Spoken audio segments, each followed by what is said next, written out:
So enlightenment is not being all powerful and all knowing like the great wonderful Oz. So that's why no one really wants to be enlightened. They want the condition of being on top of everything and being able to understand it, own it, control it, have power over it. What are you trying to have power over? Something you don't know what it is. Well, the situation is we have great vulnerability. The only thing we actually have is our own vulnerability. We were vulnerable. We don't know what a single thing is. That makes us vulnerable to every single thing because nothing knows what anything is. So what are we? We're not in control. We're not going to have control. We're not going to figure out control.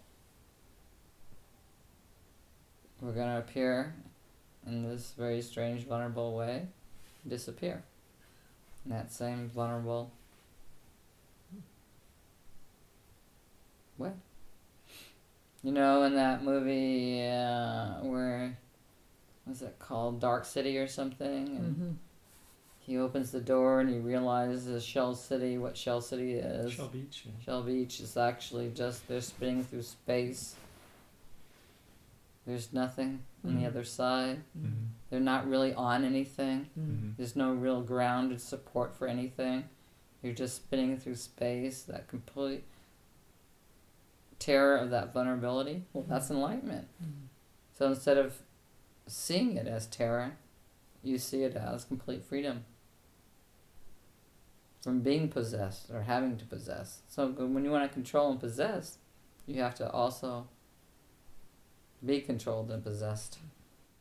That's why all the TV shows about people scrambling to get to the top, and then they have setbacks, and they're at the bottom, and they're scrambling to get to the top, and they knock out that guy, and they outsmart that girl, and they get back to the top, and then somebody gets them, and they're going down, and they have to find their way back. Yeah. That's why all the shows are like that, you know, this mad climb for power for what? That's the control. That's to erase this really incredible feeling that scares people, that we don't know what a single thing is, what we are, and that we're just spinning through space. Yeah. We're not grounded in anything that has any sense of real center and control. That's freedom. But for everybody, their response to that is terror. They're scared. Yikes, whoops. Ruh-roh. Ruh-roh. But what if you're allowed, you know, like when you get on a bad trip, you think it's a bad trip, and you just get to this place where your mind doesn't seem real, and what you're doing in your body, and you don't feel like you have any center or any control over it. You know, that's paranoia, right? But what if you went into the paranoia? You would say, oh, everything's like this. Yeah. Everybody's standing on Shell Beach, spinning in space. No one's grounded in anything. Reality doesn't have a grounding point. Reality is only what there is.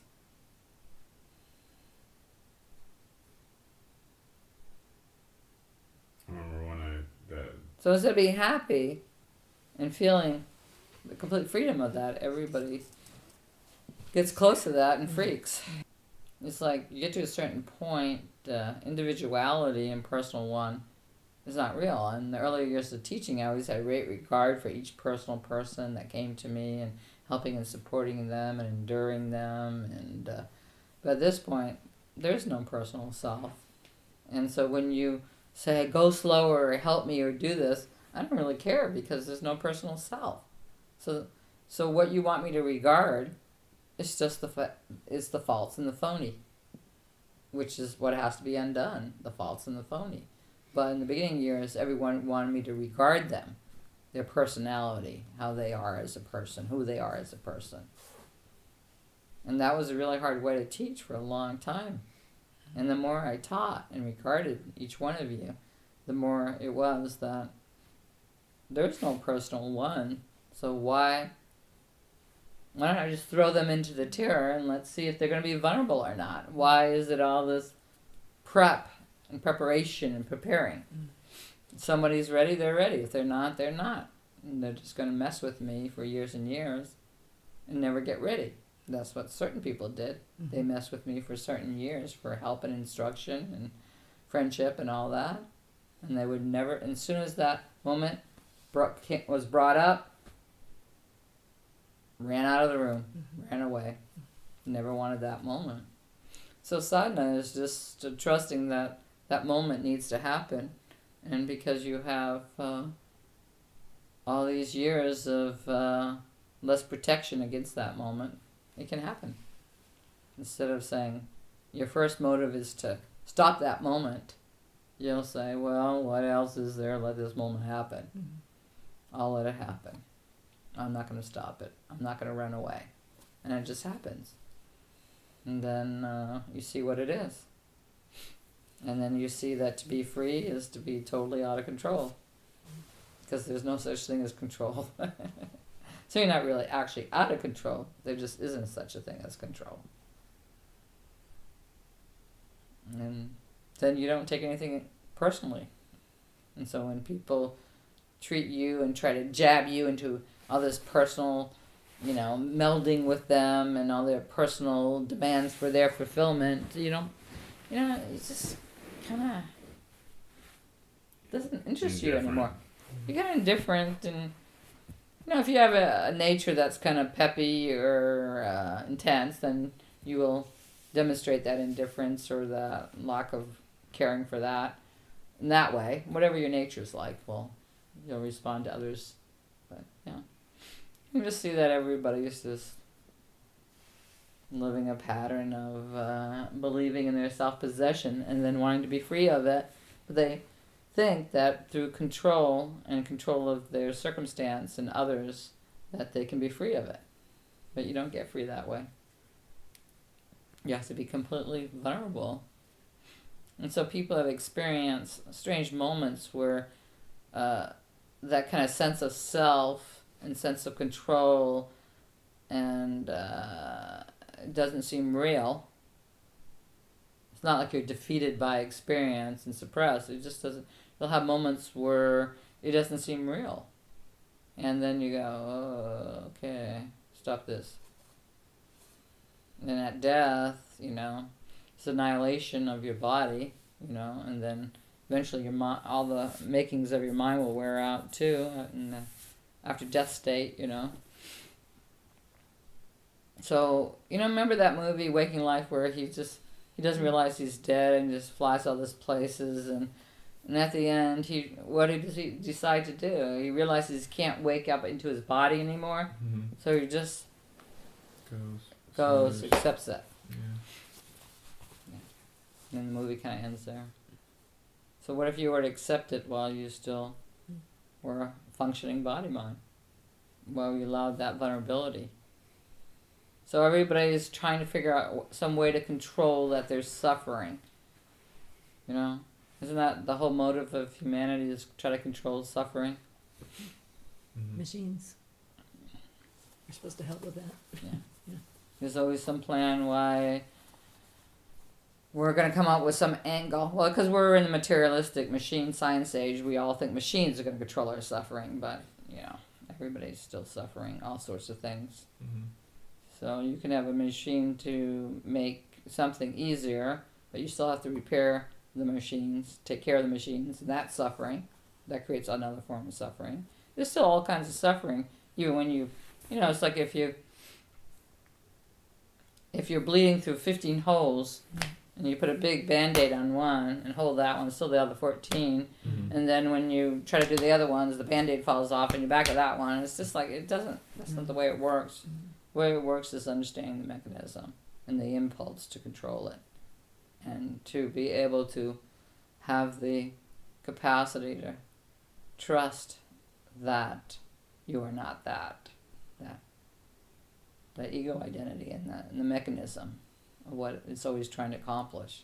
Just to really be vulnerable, to allow that vulnerability that your personality inside you is not who you are. So when you die, you start losing your mind. So the person that's inside you, that says, I am the guy that's dying. I am the guy that's going to try to die this way. I'm the guy that says this. I'm the guy. All the things you try to do in your internal voice is all control, isn't it? Mm-hmm. Yeah. So if you just say, I give up, I release, I accept, and just really be vulnerable, then all the secret of who you are becomes evident. It doesn't become evident for you to now say, I know I am the guy who owns all the secrets of the universe. Ha ha! You're not that after that moment. Of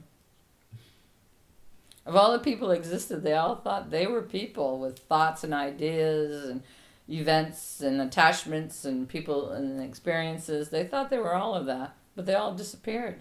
That's billions of people have come here and disappeared. Mm-hmm. Billions and billions. What are they now?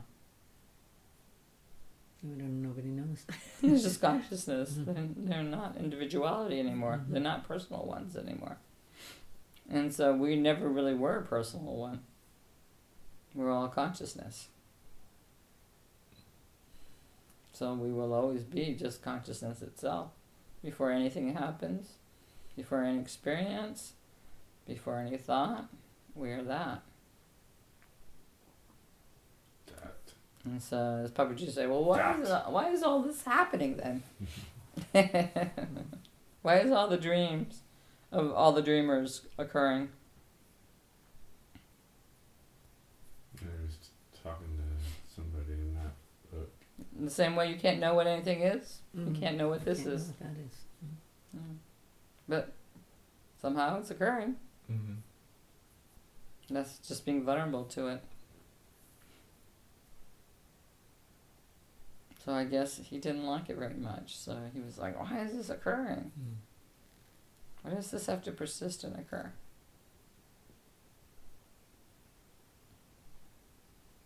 The whim of what is. Mm-hmm. But see, whatever's occurring, it's not in charge of what is. Mm. And what it is not causing any of this to happen. Very interesting, huh? Yeah. Very funny. Very fun. That's the part I keep missing. I know. It's just like you can't know what anything is. But always trust love. And always trust that's what you are. And that everything is fine. Always trust it. Don't use the mind to untrust it. Because what you are is conscious light. So trust it. Trust all good thoughts. Trust all good feelings. Trust whatever is good about life and experience. Trust it. Because there is suffering and insanity and stupidity. That doesn't mean not to trust. Okay?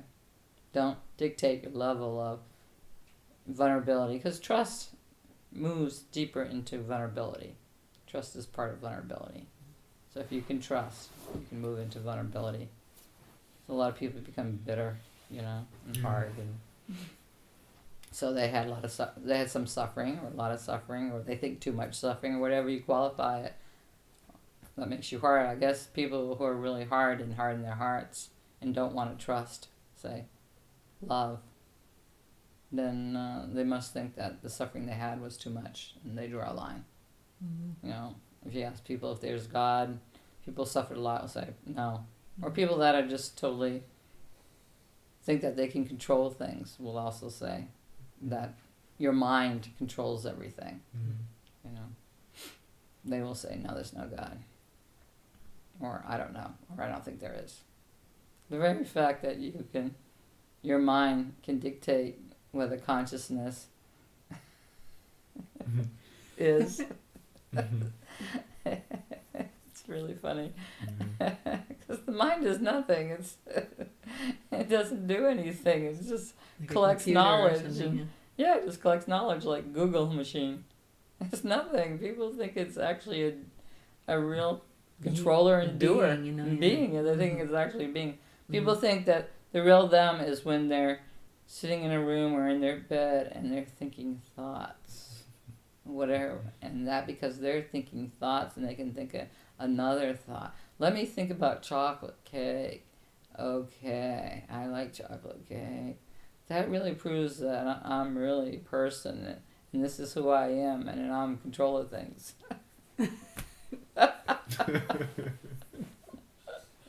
It's really silly. When you say, well, who are you? And you say, John. I'm like, well, yeah, what's that? You know? But when you ask, the funny thing is, really, people think that their thoughts create their identity and who they are, and then their thoughts are pressed onto experience and create more identity. And they really think that's really who you are, that identity. They don't say, well, there's years I didn't even know what I was doing because I was a baby, or when this body's gone, what am I then? They just really think that this interim where they can sit inside and listen to their own thoughts and sometimes direct them in some kind of patterned way, that somehow that's power and control and identity. They really do. And it's like how, why? But they're afraid of the true unknown in consciousness itself. Consciousness is. They're afraid of that. They're afraid that that maybe their computer mind is just a little plug, a little software. Yeah. You know, that's not really much of anything. Hit the wrong button. It's It's not so much like what is there to do. How many people actually really have a drive to do anything? Not too many people do. Many people just were getting by in their survival and then having some pleasure at the end of the day, and they don't want to really, do anything more than that. And I would say most of the population who can survive are happy with that existence.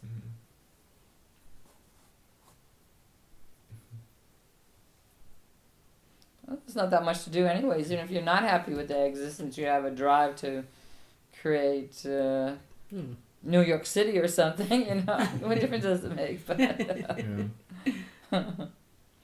But somehow the dream of the culture moves along with certain individuals that have bigger drives than other people. Yeah. Right? Yeah. Otherwise, there'd never be any change at all, particularly. We'll just be gathering the roots, going fishing every day, and growing some berries, and till the floods, and then we drown, and just the cycles of nature would be the only existence we would know, which is sort of a lot like Aboriginal tribes, right? And then to account for those changes, you could have some kind of connection to a force that creates those changes, or bigger than you are. can control those. We're always projecting control somewhere. That there's some control that things can be easier than they are. But we got it pretty easy, so how much easier than this can it be? Really?